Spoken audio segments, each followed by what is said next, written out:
E esse calendário ritualístico é dividido entre sabás e esbás. O sabá, ele fala sobre o movimento do sol. Então ele vai falar sobre as nossas estações. E os esbás falam sobre o movimento da lua. Então a gente entende que a lua é a representação da deusa e o sol é a representação do deus. Quando a gente vai para um sabá, a gente vai entender que nós somos natureza. Assim como as árvores, como eu falei no começo, que têm suas raízes fincadas no solo, nós temos os nossos pés no chão. Então, eu posso negar o que eu quiser, menos que tá frio. Não adianta, minha boca vai rachar, meu corpo vai ficar todo ressecado, as árvores vão perder as folhas. Eu posso negar o que eu quiser, menos que é verão e que tá quente. Porque eu vou transpirar, vou precisar tomar água. Tem gente que morre de desidratação. As folhas vão estar verdes e lindas. Morreram no show da Madonna. Exato, essa vibe, assim. Então, dentro da bruxaria, a gente entende que os ciclos da natureza, eles são a manifestação da pura energia da deusa. Então, nós utilizamos dos ciclos da natureza para poder fazer com que os nossos desejos se tornem realidade. Então, ele é o nosso calendário de conexão e, ao mesmo tempo, um instrumento de poder. Então, eu tenho, por exemplo, o Sabá de Yuli, que seria o Natal para as pessoas, mas para as bruxas é o momento frio do ano, onde a gente não tem vida, praticamente. Então, esse momento não é o momento de fazer coisas acontecerem. Muito pelo contrário, é o momento da gente entrar Se recolher. e se olhar. Tirar da nossa vida o que não funciona, as pessoas, os projetos, se organizar. Porque depois dele vai vir outros sabás que vão falar de floração. Até a gente chegar no ápice da vida. Então, os sabás para as bruxas vão falar de lua, sol, porque eles regem o movimento das coisas. A lua vai reger as marés, vai reger o emocional, vai reger a vida, a magia. Então, geralmente, nos esbás, que são os rituais de lua, a gente trabalha os nossos sonhos, a feitiçaria, a conexão com a deusa. Então, nós nos reunimos. Tem um negócio chamado Carga da Deusa, que fala um pouco sobre os nossos mistérios. Na Carga da Deusa fala assim, reúna-se com seus irmãos em um local secreto quando a luz estiver cheia para cultuar a mim, que sou a rainha de toda a bruxaria. Então, nós fazemos exatamente isso. Nós nos reunimos em um lugar secreto com todos os nossos irmãos secretos para elevar o nosso canto, elevar nossas preces, elevar o nosso corpo à deusa, para que a gente possa ter os nossos pedidos realizados. A lua se encaixa aqui. E o sol se encaixa nas estações, onde a gente trabalha o nosso cotidiano e entende que nós somos natureza. O sol também tem uma importância grande. Tem. Os dois têm importância, né? Se a deusa é representada pela lua, o sol é representado pelo sol, né? Se na lua nós encontramos diretamente com ela e realizamos nossos desejos mais íntimos, com Deus, quando a gente olha para as estações, a gente começa a reorganizar a nossa vida, a ação. Sim.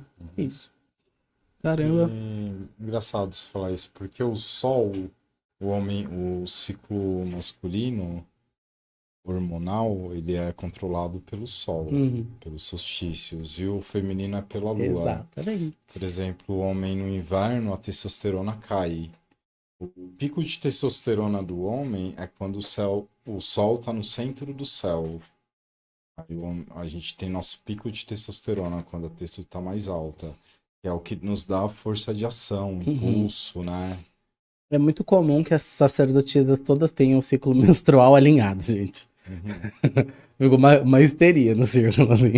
Quando uma tá menstruada, tá todo mundo menstruado. Quando uma tá irritada, tá todo mundo irritado. Então, assim, é comum que isso aconteça. É engraçado você falar isso, porque no decorrer da vida eu notei que eu sempre tive muitas amigas mulheres, assim. Principalmente na infância, na adolescência. Então eu notei que a menstruação delas se alinha, que elas sempre falavam dessas coisas. Aí quando tem duas mulheres que são muito amigas e uma menstrua tipo numa lua, a outra na outra, a tendência é que alinhe. É sincronizar, na mesma lua, sim. sincroniza. Bem interessante. Principalmente para as mulheres que têm um ciclo que é contínuo, isso é comum, né? Quando as mulheres já têm uma dificuldade hormonal ou um problema de ciclicidade, aí já é um pouco mais difícil. Mas, no geral, as mulheres têm um ciclo contínuo, quando elas trabalham juntas, magicamente, elas têm a tendência de se alinhar. Porque o Coven, ela é uma energia coletiva, é uma corrente. Qual o nome? Coven. Coven. Coven é o grupo de bruxas, né? É o tá. grupo de bruxas. O Coven, ele é uma energia viva, ele é uma massa de energia e ela é uma corrente. Essa corrente percorre cada um dos membros. Sim. Então, a tendência é que todos se alinhem, de alguma maneira. Né? Qual que é a importância das plantas e ervas na bruxaria? Primeiro que eu acho que a importância das plantas e ervas para o mundo, né? Porque a gente não teria remédio, a gente não teria nada se não houvesse as plantas no geral, né? Mas na bruxaria, a gente utiliza das plantas como um aliado mágico, né? Existem duas visões dentro das filosofias ocultas a respeito de plantas. Uma delas é uma visão mais inanimada, né? Onde a planta ela só tem um poder medicinal, energético e acabou. E tem uma visão que é um pouco mais espiritual, muito mais xamânica, onde a planta tem um grande espírito e as bruxas acessam a energia desse grande espírito para ativar o poder daquela planta como um aliado mágico. Então depende muito da tradição mágica que você está trabalhando. Eu, Cedric, acredito nisso. Eu acredito que tem o grande espírito da lavanda, o grande espírito... Então, eu posso dizer Tem uma tradição mais constatação- agnóstica, né? E tem outra tradição mais... Sim. Desculpa, Thalesinho, Pode interromper. Eu posso dizer por constatação que as plantas têm um grande espírito. É, eu Tem um acredito nisso espírito, também. Cada planta tem Eu um acredito. espírito. Eu acredito, Eu acredito nisso. que os cogumelos têm espíritos. Os cogumelos têm um espírito também, os fungos. Que rege ele, assim, que Sim. se você tomar ele e, tipo, não ter aquele respeito, né, eu acredito que seu trabalho pode ser um pouco difícil também. Não, eu Com acredito certeza. nisso sim. E pra mim fica difícil não acreditar, porque se eu acredito que a deusa criou todas as coisas e que eu tenho um espírito, que os animais têm um espírito que, né, mais próximo da gente, a gente vai olhar os animais, eles sentem, a gente vê bichinhos chorando quando estão com dor, etc. Por que as plantas seriam menores do que nós, entende? Então, as plantas pra gente, dentro da bruxaria, elas são aliados mágicos, elas fazem parte desse ciclo ininterrupto da vida, entende? Então, por exemplo, eu já tive feitiços que eu quebrei com auxílio de árvore. Tipo, de você se conectar com a energia daquela planta e você pedir auxílio pra ela e ela fazer toda a magia por você. Só de você se conectar com ela, sabe? Então, não é só acender uma vela, tem muito mais. Então, eu acredito sim. E gente, parece que não, mas eu sou muito cético. Eu sou muito cético.